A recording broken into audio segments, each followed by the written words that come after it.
Hi everyone, welcome back to my channel. I'm Shamira Benson, one part of Team Benson, and today I have a bed that I need to amend. So I'm going to take you guys along while I do that.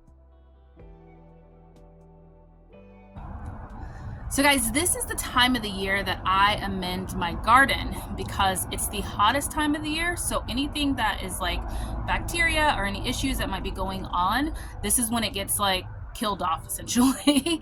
So it's a perfect time for me to amend my bed, make sure that it's ready, get those worms eating, get them multiplying. If you feed them, they will continue to make little worm babies, and then they'll also leave a lot of castings. So we want those castings to be able to be available for the things that we're going to plant as soon as it starts raining, which it's getting a little humid, so that means those monsoon rains are probably not far away. Okay guys, we are going to start out here. I am going to cut this way back and dry all of these leaves.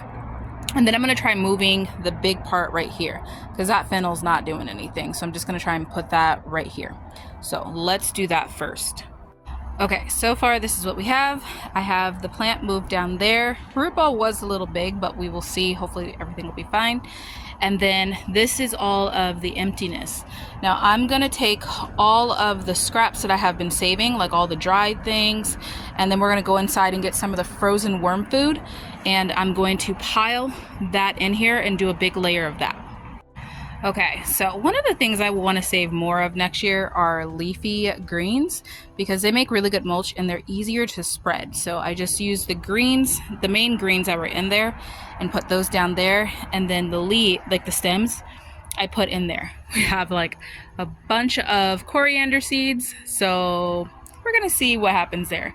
Hopefully, you know, if it just pops up a bunch of like coriander, that would be fine. Like a bunch of cilantro, that'd be fine. So whatever, we're just gonna bury it. But we have all these stems, let's go get the cold stuff. Now also over here we have a bunch that we're gonna dry, so we're gonna take this in the house, and then those are the seeds that we are saving. Okay guys, we are not holding back on the amount of food that we are putting in here. I had some old green beans that were pretty tough, so we just saved those. We have some squash that was pretty like tough and it's frostbitten. I think this is from 2 years ago.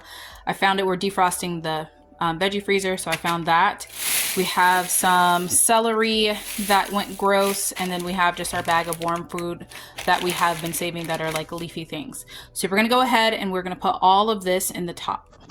Now this is looking like some wormy greatness. So now we are going to put what worms love the best, and that is poop on top of it. We are going to go to Home Depot and grab some cow manure, and then we're going to come back and put that on top. So it's, you know, it's kind of fun that we have this cascading thing because we get to still grow down here while getting this bed ready. Now I do the same method with all of these beds and all of these pots, and it's kind of how I can not have to use so much fertilizer, and how I can make sure that these composting worms, because I have red wiggler worms, they're not like a regular earthworm, so they eat a lot, so it makes sure that it has a good population in there of them and that they are fed. Okay guys, so this is what's going to make this cheap, because since we're feeding our worms and all of that, we just need some poop.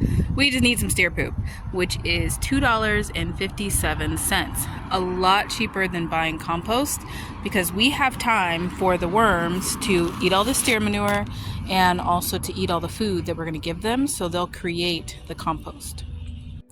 Alright guys, and there we have it. We have 3 bags of steer manure right on top of it. And now we just wait and let this sit. You will see the soil or the steer manure kind of go down, and that's as the worms are eating everything that's in there. I'll show you guys my potato bed so you can kind of see what's going on in there.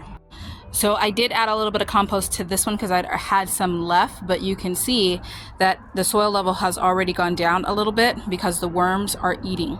They're eating all of those greens that were in there, and we are just letting them do that because that's how we get worm castings just right there readily available when we get ready to plant. Okay guys, it's hot out here. I hope that this was helpful for you guys. Now I do this to all of my garden beds. Like there's not a single garden bed that I don't do this to. Same thing with my pots. Now since I have red wiggler worms, one, they need to be fed. Gotta love those good Arizona motorcycles. But one, they need to be fed. My worms do. So we have to do stuff to feed them. Otherwise they won't multiply and they won't like really survive. So we do this to all of our pots, and then we also do it to all of our beds. And I don't use things that they probably could also eat, like fruits or anything like that, because then that could rot down in my soil and in my beds, and I want to avoid that since I'm composting in the bed typically while there's other stuff in there. Things like my potato bed, there's nothing in there. Well, there are some potatoes down in there that I reburied, but everything else, you know, there's probably something that's going on in there, and I'm maybe just doing half the bed versus the other half. So since I'm composting in there, I don't want to get like grubs and all those different things like that. So I hope this video was helpful for you guys. I hope that you're figuring out ways to add some vitality to your soil, and hopefully try this out. See if it works for you. If you have regular worms. I don't know if regular earthworms like eat that quickly, because like, I mean, all that food that I left in there for those worms, they'll probably be done by the end of the week. So we are going to be adding like compost to that, because when we add the compost, it's when we're going to be planting, which I think we're going to plant like some beans. I will do a video on like some monsoon stuff, like type stuff that you guys can plant and what I'm going to be planting, so that then you know. But we're getting close to those monsoon rains. If you guys look out here at the sky, you can see it. It's kind of cloudy and it's kind of habooby, which means a haboob is a big wall of sand that blows over the desert, if you guys didn't know. But it's kind of getting that weather. It's getting a little muggy, so the monsoon rains are probably just around the corner. But until next time, grow yourselves a garden, because even a small space can provide you with tons of food. Bye guys.